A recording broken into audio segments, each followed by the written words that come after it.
दोस्तों, हमारे भारत के हॉन्टेड प्लेसेस की जब बात होती है तो उसमें भानगढ़ किले का नाम सबसे ऊपर आता है। राजस्थान में मौजूद इस 500 साल पुराने किले का लोगों में कुछ ऐसा खौफ है कि यहाँ पर लोग दिन में भी जाने से कतराते हैं और यहाँ तक कि कहा जाता है कि रात के समय में जो कोई भी इस किले में जाता है वो फिर कभी भी वापस लौटकर नहीं आता। इसीलिए सरकार ने भी खुद बाकायदा बोर्ड लगाकर रात के समय में इस किले में जाने से प्रतिबंध लगाया हुआ है।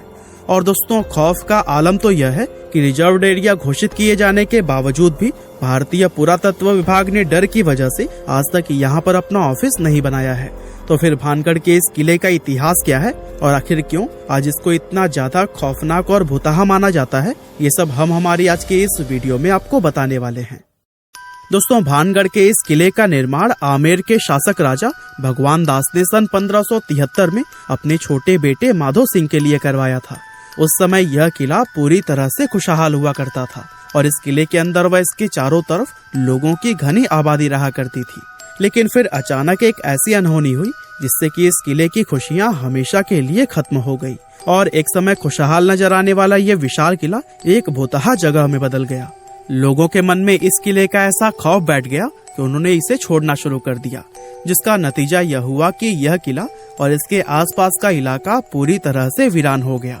यहाँ तक कि आज भी ये किला सैकड़ों सालों से इसी तरह से वीरान पड़ा हुआ है, जो कि दिखने में बेहद ही खौफनाक नजर आता है। इसके बारे में लोग यह बताते हैं कि किले से लोगों के चीखने, चिल्लाने, रोने और घुंघरुओं की रहस्यमय आवाजें आती हैं। साथ ही बहुत से लोग यह भी दावा करते हैं कि जो कोई भी इस किले में रात के समय गया है वो फिर कभी भी वापस लौटकर नहीं आया है और यही वजह है कि दिन में भी बहुत कम लोग ही इस किले के अंदर जाने की हिम्मत कर पाते हैं। अब ऐसे में ये सवाल तो मन में जरूर आता है कि आखिर इस किले के साथ ऐसा क्या हुआ था कि इसको इस तरह से शापित और भुतहा माना जाने लगा। असल में इस किले के हॉन्टेड होने के पीछे लोगों द्वारा एक नहीं बल्कि कई अलग अलग कहानियां बताई जाती हैं। लेकिन उन सभी में सबसे फेमस, जिस पर लोगों द्वारा सबसे ज्यादा भरोसा किया जाता है, वो है राजकुमारी रत्नावती की कहानी। कहते हैं कि जब इस किले का निर्माण करवाया गया था तब इसमें रत्नावती नाम की एक बेहद खूबसूरत राजकुमारी रहा करती थी। उस समय राजकुमारी रत्नावती की उम्र 18 साल थी और उनकी खूबसूरती की चर्चाएं दूर दूर तक हुआ करती थी। उनकी सुंदरता की वजह से ही बहुत से अलग अलग सियासतों के राजकुमार उनसे शादी करने की इच्छा रखते थे, जिसके चलते अक्सर ही राजकुमारी रत्नावती के लिए शादी के प्रस्ताव आते ही रहते थे।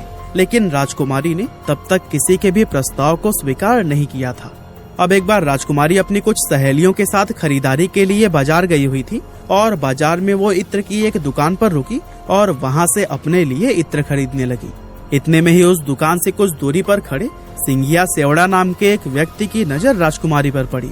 सिंघिया सेवड़ा उसी राज्य का रहने वाला था और वो काले जादू का महारथी माना जाता था।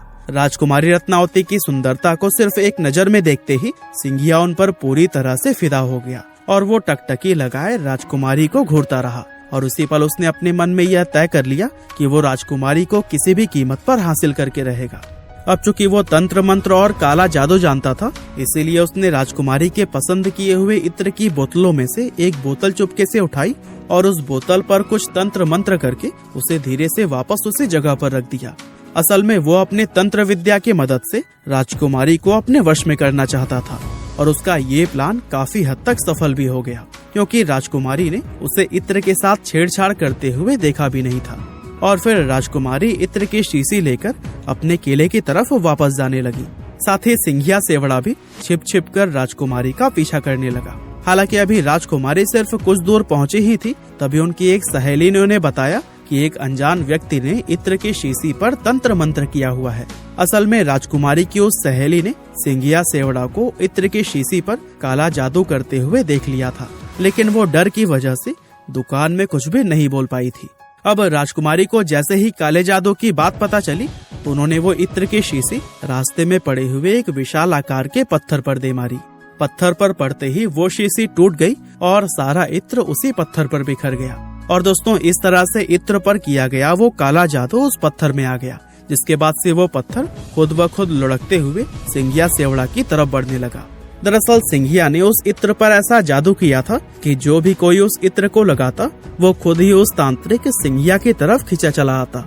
और चूंकि वो इत्र पत्थर पर लग गया था, इसीलिए वो पत्थर तेजी से उसकी तरफ ही बढ़ने लगा और पत्थर ने लुढ़कते हुए उस तांत्रिक सिंघिया को कुचल दिया, जिससे कि उसकी मौत हो गई। लेकिन मरने से पहले सिंघिया सेवड़ा ने यह शाप दे दिया कि राजकुमारी समेत इस किले में रहने वाले सभी लोग जल्द ही एक दर्दनाक मौत मरेंगे और उनकी आत्माएं हमेशा के लिए इस किले में भटकती रहेंगी। इस हादसे के कुछ ही समय बाद भानगढ़ और उसके करीबी राज्य अजबगढ़ के बीच में एक युद्ध छिड़ गया था। और दोस्तों, अजबगढ़ की सेना बहुत ही ज्यादा शक्तिशाली थी, जिसके चलते उनके सिपाही भानगढ़ के किले में घुस गए और किले में मौजूद हर एक पुरुष, महिला और यहाँ तक कि बच्चों को भी मौत के घाट उतार दिया, जिसमें कि राजकुमारी रत्नावती भी नहीं बच पाई थी। और दोस्तों, कहते हैं कि इस खतरनाक कत्लेआम के बाद से ही यह किला शापित हो गया था और उस नरसंहार में मारे गए मासूम लोगों की आत्माएं किले के अंदर ही भटकने लगी थी। दरअसल किले के आसपास रहने वाले लोगों को अंदर से अजीब अजीब आवाजें आती थी और साथ ही किले की तरफ जाने वाले लोगों के गायब होने की घटनाएं भी अक्सर सुनने को मिलती रहती थी। और दोस्तों, इन सभी चीजों के चलते ही किले के आसपास रहने वाले लोगों ने भी अपनी बस्तियां छोड़कर दूसरी जगह पर रहना शुरू कर दिया और देखते ही देखते यह किला और इसके आसपास का इलाका पूरी तरह से वीरान हो गया। इसके अलावा दोस्तों, इस किले के भुतहा होने के पीछे एक और कहानी यह भी बताई जाती है कि जिस समय यह किला बनाया जा रहा था, तब इस किले की जमीन के पास ही बाबा बालकनाथ नाम के एक साधु रहा करते थे। और बाबा को जब इस किले के बनने की खबर मिली तो उन्होंने राजा भगवान दास के पास यह संदेश भिजवाया कि वे अपने किले को इतना ऊंचा न बनवाएं कि उसकी परछाई मेरी कुटिया तक पहुंच जाए। अब राजा भगवान दास ने बाबा की उस बात को गंभीरता से नहीं लिया और जब यह किला बनकर तैयार हुआ तो इसकी परछाई बाबा बालकनाथ की कुटिया तक पहुंच गई। और दोस्तों, उस परछाई को देखकर बाबा क्रोधित हो गए और गुस्से में उन्होंने श्राप दिया कि भानगढ़ पूरी तरह से तबाह हो जाएगा। और दोस्तों, बहुत से लोग आज यह भी मानते हैं कि भानगढ़ किले की यह हालत बाबा बालकनाथ के उसी श्राप की वजह से ही हुई है। इसके अलावा एक कहानी तो यह भी बताई जाती है कि भानगढ़ में एक युद्ध हुआ था, जिसमें कि भानगढ़ के सिपाही पूरी तरह से हार गए थे, लेकिन भानगढ़ के राजा और उनके परिवार के दूसरे लोग अपनी जान बचाकर वहां से भागने में कामयाब रहे। अब चूंकि उन लोगों ने किले के अंदर अपना काफी सारा खजाना छिपाया हुआ था, इसीलिए दुश्मनों से उस खजाने को बचाने के लिए एक झूठ फैलाया गया कि यह किला पूरी तरह से शापित है और अगर कोई व्यक्ति इस किले में जाएगा तो उसकी तुरंत ही मौत हो जाएगी। और दोस्तों, इस तरह से खजाने को बचाने के लिए फैलाई गई यह अफवाह लोगों ने सच मान ली और भानगढ़ का यह किला हमेशा के लिए हॉन्टेड समझा जाने लगा। वैसे वजह चाहे जो भी रही हो, लेकिन इतना जरूर है कि इस किले को भुतहा बनाने में हमारी सरकार का भी काफी हाथ रहा है। दरअसल कानून में भूत, प्रेत, पिशाच और बुरी आत्मा जैसे किसी भी चीज को कोई जगह या फिर मान्यता नहीं दी गई है और आज तक किसी भी कोर्ट ने अपना कोई भी फैसला भूत प्रेत को ध्यान में रखकर नहीं सुनाया है। इसके बावजूद भी सरकार द्वारा किले के बाहर बोर्ड लगाकर उस पर लिखना कि रात में इस किले में जाना मना है और भारतीय पुरातत्व विभाग का यहाँ पर अपना ऑफिस न बनाना, ये सभी चीजें कहीं ना कहीं इस बात की तरफ इशारा करती हैं कि हमारी सरकार भी भूत प्रेत में विश्वास रखती है। और दोस्तों, सोचिए, जब सरकार की तरफ से ही ऐसे कदम उठाए जाएंगे तो फिर जाहिर सी बात है कि आम लोग तो इस किले को सच में ही शापित समझेंगे। वैसे आपको क्या लगता है, ये किला सच में भुतहा है या नहीं? और क्या आप लोग भूत प्रेत आदि में विश्वास रखते हैं? हमें कमेंट करके जरूर बताइएगा। आपका बहुमूल्य समय देने के लिए